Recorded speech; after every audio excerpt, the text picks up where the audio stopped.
a teologia que está correta. O que é cosmovisão? Uma definição aí de cosmovisão, que é esse termo complicadinho, que inventaram para facilitar a nossa vida, né? Cosmo, mundo e visão de mundo.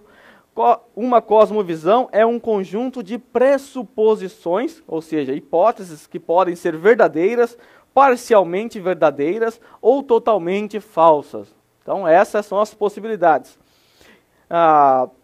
São pressuposições que sustentamos, essas pressuposições, algumas delas conscientes, outras inconscientemente, nós sustentamos isso, sobre a formação básica do nosso mundo. Então, formação básica do nosso mundo, nós temos essa cosmovisão. Você pode estar certo, parcialmente certo ou totalmente errado. Tá ok? Tudo isso vai estar depois disponível para vocês podem escrever com mais calma. Bom, a Gideane mudou para cá esses dias, né? Foi que fez uma mudança recente. E ela foi procurar um apartamento. E o que era mais importante para você no apartamento, Gideane? O que você ligou para o cara da imobiliária e falou, eu tenho um apartamento para você. O que você perguntou para ele que tinha lá? Quantos quartos tinham? Geralmente, quando nós vamos comprar uma casa, né? Você está comprando uma casa, você decidiu o que lá? O que você pediu para ele? Quantidade de quarto, né? Você decidiu as paredes, você decidiu o piso. A gente decide essas coisas, nós nos preocupamos com essa coisa. Mas o que é o mais importante em uma casa? Todo mundo sabe. O alicerce. Mas ninguém chega na imobiliária e pergunta, o alicerce dessa casa é do bom? Ele aguenta mesmo? Aí, ela perguntou. Ela está começando, né? Quando você compra uma casa pronta, ninguém pergunta nada. Bom, pessoas normais não perguntam.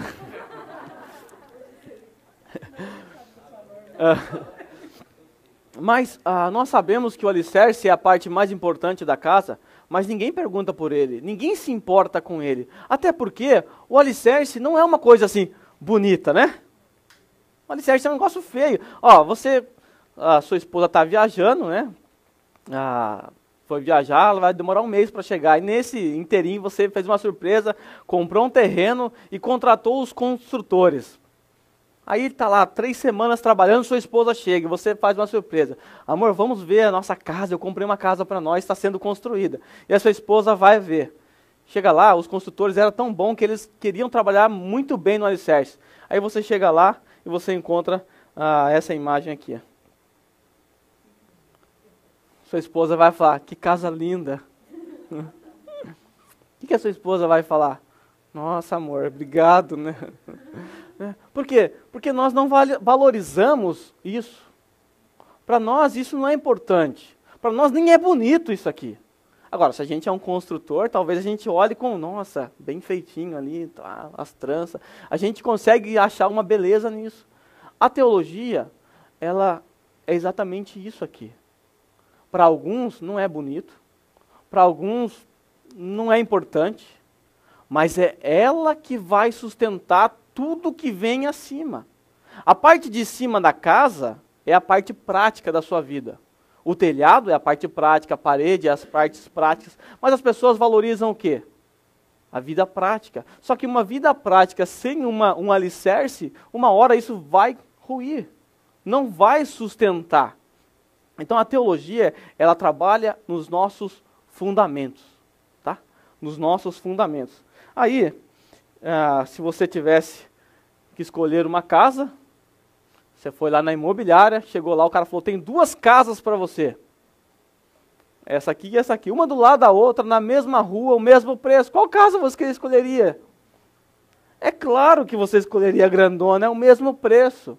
Mas se você soubesse por uma informação que a pessoa não usou cimento suficiente no alicerce dessa casa maior que você escolheu, e que no primeiro terremoto que tiver de 3.0, que é fraquinho, comum, essa casa vai cair. Você escolheria qual? Por quê?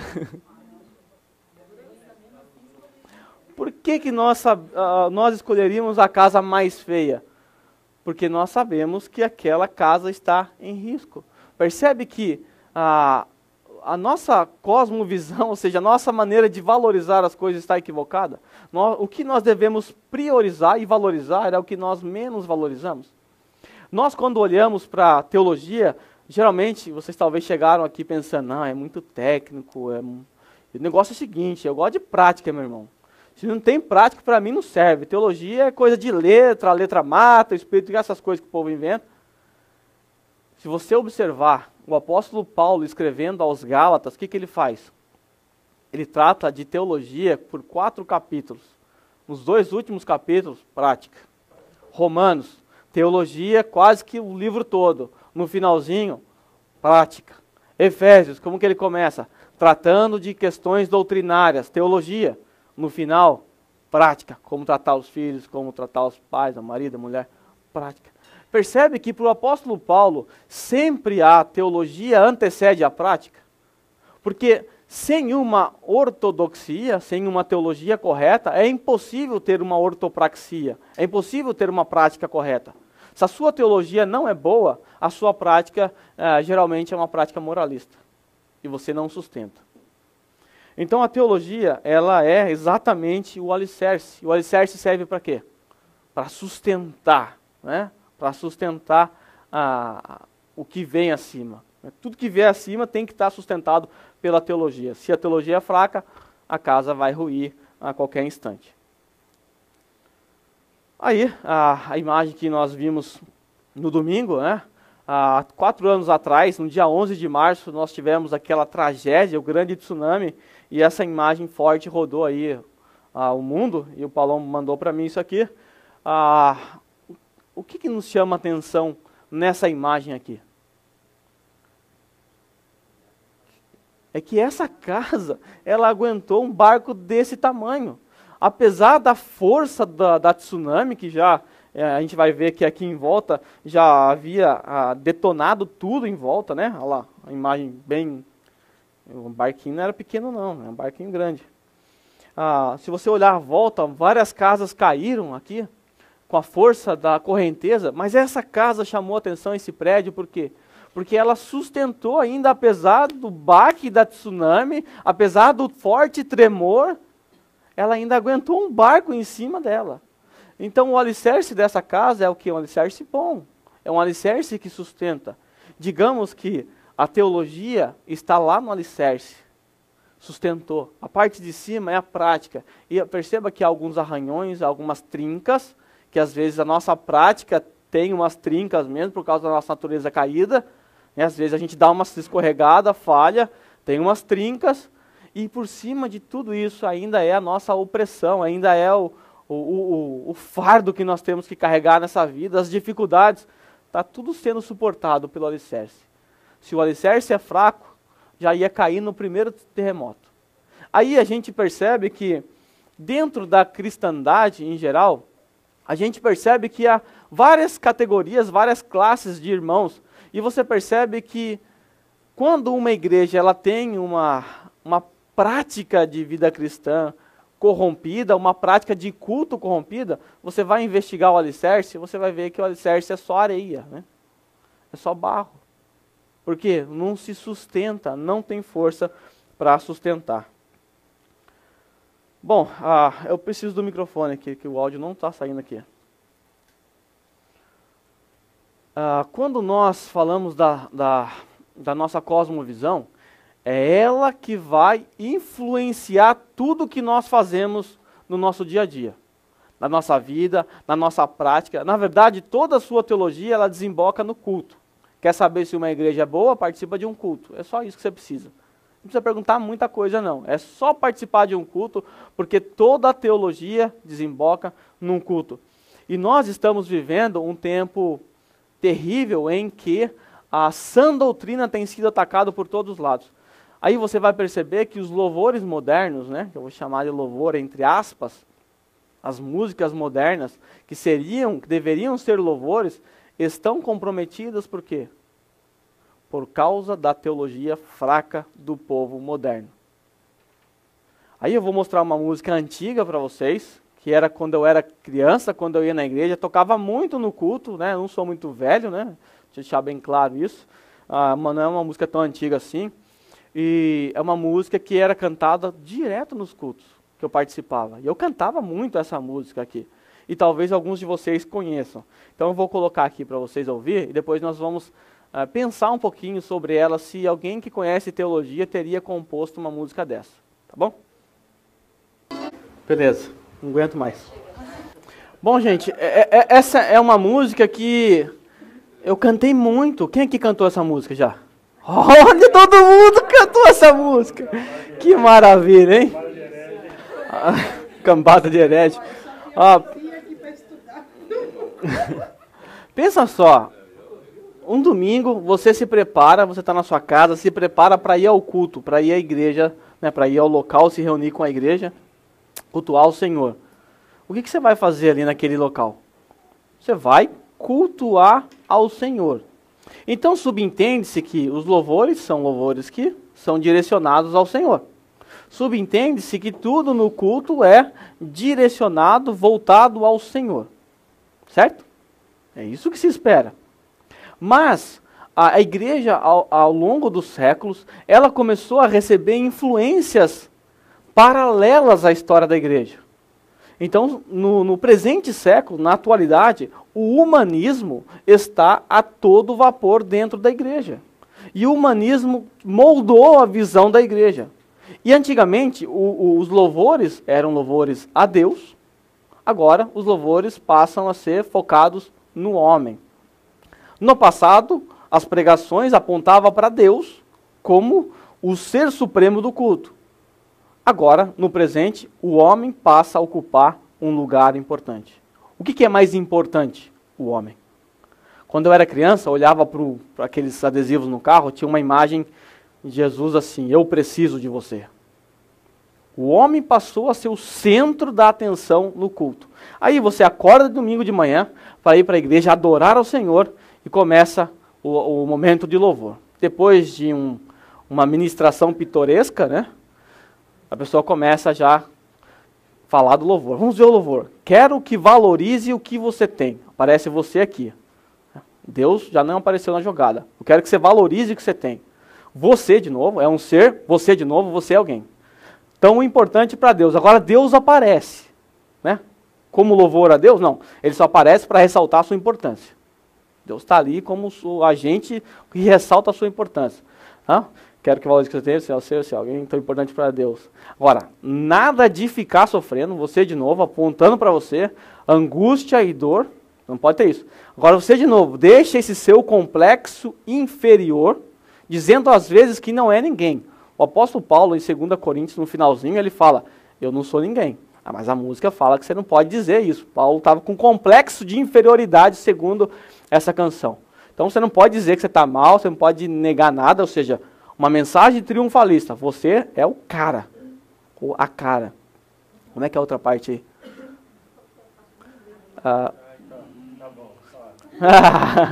Ela estava cantando. Você é um ser, você é alguém tão importante para Deus, nada de ficar sofrendo angústia, deixe seu complexo inferior, dizendo às vezes que não. Agora sim. Eu venho falar. Eu venho no culto para quê? Não, eu venho no culto para falar do valor que você tem. Aí vira um para o outro. Eu venho falar do valor que você tem. Você é um ser. Não quer? Ele está em você. O Espírito Santo aparece aqui agora. Agora nós temos a teologia do Espírito Santo. Mas ele aparece também para falar que você é importante. Então Deus já apareceu para falar que você é importante. O Espírito Santo apareceu para falar que você é importante. E agora continua a música. Como é que é? O Espírito Santo está ali com gemido inexprimível para falar que você é importante. Aí você pode então perceber que para ele há algo importante em você. Não é possível. Aí tá. Por isso, agora, porque você é importante, porque você é o cara, por isso levante, cante, exalte ao Senhor. É por isso que nós louvamos ao Senhor. Porque eu sou o cara, eu sou importante. E eu estou aqui no culto ajudando, que se não for eu sou importante. E agora eu pergunto, alguém que estudou a teologia, a doutrina do pecado, a doutrina do homem, iria compor uma canção dessa para um culto? De jeito nenhum. Então a teologia do compositor ou compositora disso aqui é uma teologia péssima, é uma teologia horrível. Tá? que está composta acima, manipulada pela sua cosmovisão, pelos seus pressupostos. Aí quando nós chegamos nos cultos, você ouve aquelas ministrações que tem entre louvor, né? As pessoas falando, o Senhor recebe a nossa vida como sacrifício vivo no seu altar. Isso aqui é muito comum. Espera aí, vamos entender uma coisa. No passado, você sacrificar um porco era uma coisa terrível no altar.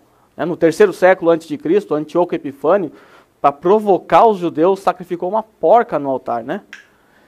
Isso foi uma ofensa terrível. Agora, entre sacrificar uma porca e você no altar, qual que você acha que ofende mais a Deus?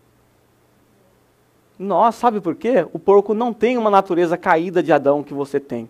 O porco, apesar da impureza segundo a lei, ele é uma criatura de Deus. Você é inimigo de Deus. Você é pior que um porco. E essa canção está falando. Nós no altar, na verdade, é Jesus no altar. Aí, na igreja, quando eu era criança, era adolescente, né? Quando tinha visitante, o visitante geralmente ele quer ficar no canto, né? Onde até a gente viu, né? Ele não quer ficar na frente, não quer se aparecer. O visitante quer ficar no fundo. Aí o visitante sentava lá no fundo. Aí a pessoa anotava o nome dele. Agora, na hora do culto ao Senhor, nós temos aqui a visita do nosso irmão Sérgio. Fique em pé, por favor. Aí o cara levantava lá. Nossa irmã Kátia, e ficava em pé. Beleza. Se parasse por aí. Agora começava um louvor. Visitante, seja todo mundo lembra. Sua presença é um prazer. Com Jesus estamos dizendo essa igreja. Ó, de novo, de novo. E todo mundo indo em cima do visitante. O visitante ia sumindo, encolhendo. No culto ao Senhor. O visitante é importante, né? Aí inventaram o tal do culto evangelístico, né? Culto de evangelismo, que a pregação é para o incrédulo, o louvor é para o incrédulo, ou seja, Deus acabou sendo tirado de lado. Isso tudo é fruto de uma cosmovisão equivocada, tá? Que nós chegamos, e até vocês já, como eu, na prática, teve esse desprivilégio, não sei se existe isso, de cantar uma asneira como essa. Bom, isso aqui está na página 19 do livro de vocês, essa tabelinha interessante, e vai mostrar como nós, ao chegarmos para a fé cristã, com uma cosmovisão que nós herdamos, né, e nós vamos ter algumas influências estranhas. Então, vocês acharam? Ok? A cosmovisão. Do lado de cá do quadro, né, daquele lado onde aparece ali o catolicismo ali, né? Nós temos o catolicismo. Então, supomos que você chegue para a fé cristã vindo do catolicismo. Você era um católico. Você herdou as lentes do catolicismo. Dentro do catolicismo, o Papa é apresentado como autoridade máxima. Tá? A autoridade papal é a autoridade máxima, então você tem um sumo sacerdote que representa todos os outros. Nós temos a questão da graça, né? A graça ela é dada por meio dos sacramentos, você tem que participar dos sacramentos da Igreja Católica, e isso é um meio de graça que você está recebendo. É comum a veneração dos santos, né? Maria principalmente. Para eles a tradição é incontestável, né? O que é mais importante, na verdade, é a tradição do que as Escrituras. Então, para eles, as Escrituras estão em terceiro lugar, né? Primeiro vem a autoridade do Papa, a tradição e depois as Escrituras. E supervalorização da missa. Você chegou para a igreja com esses pressupostos, com essas lentes. Ninguém destruiu esses pressupostos que você tem. Aí você chega com esses pressupostos que eu vou apresentar. Você chega crendo que a salvação ocorre pela cooperação entre fé e amor. Você chega já com esse pressuposto. Na Igreja Católica, as obras é que contam. A salvação é recebida de forma mecânica. Você fez, recebe, né, de forma mecânica. Fé e razão são colocadas em oposição. Uma visão hierárquica, né, por causa do Papa, né, uma hierarquia estabelecida, e uma visão dualista, né, a visão entre o bem e o mal, que estão brigando entre si, né, quase que lado a lado, você chega com essa visão, e pluralidade de mediadores. Os santos faziam parte dessas mediações. Você chegou com essa cosmovisão. E como isso vai influenciar agora você na sua nova fé?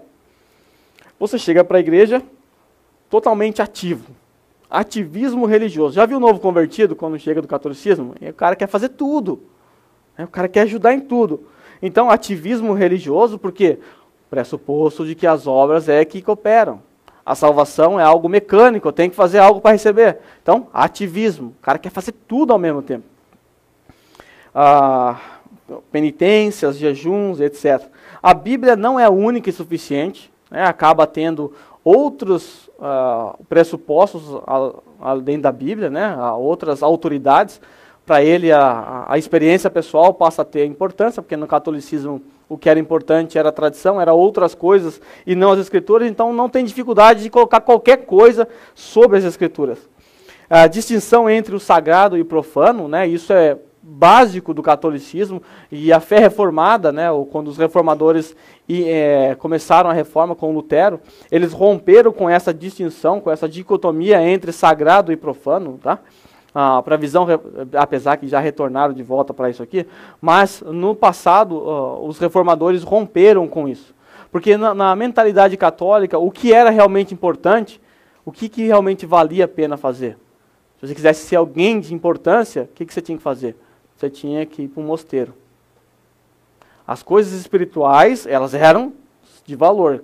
O cara que trabalhava como médico, fazia qualquer outra coisa, não valia de nada. Era um sujeito comum. Aí, quando a fé reformada surgiu, o que aconteceu? Houve esse rompimento. Aí até aquela história do sapateiro que chega para Lutero e pergunta, o que eu faço para servir a Deus? Se Lutero fosse um dos católicos, ele diria, larga tudo e vai para o mosteiro. Lutero disse, faça um sapato de ótima qualidade, venda a um preço justo. Ou seja, assim você glorifica a Deus. Então a fé reformada trouxe a ideia de que não existe essa distinção entre o sagrado e o profano. No seu serviço, você é crente também, você não é secular. Então houve esse rompimento, mas os católicos chegariam para a fé ainda com esses pressupostos, como alguns ainda devem ter aqui. Transformação de pastores em uma classe sacerdotal. Tá? Já no catolicismo, o padre é o sacerdote, o papa, então o pastor é visto dessa forma. Pastor, ora por mim, porque a sua oração é melhor que a minha. Você é pastor, você está mais perto de Deus. Né? Já viram isso, né? Acho que já, né? Já recebi alguém pediu para mim no Facebook, olha para mim que Deus deve ouvir mais você. Foi aí que você se engana, né? Entendeu? Isso não quer dizer nada. Isso é influência sobre uma cosmovisão do catolicismo. Talvez você esteja sobre essa influência. E se você chega do espiritismo, né? Você terá uma doutrina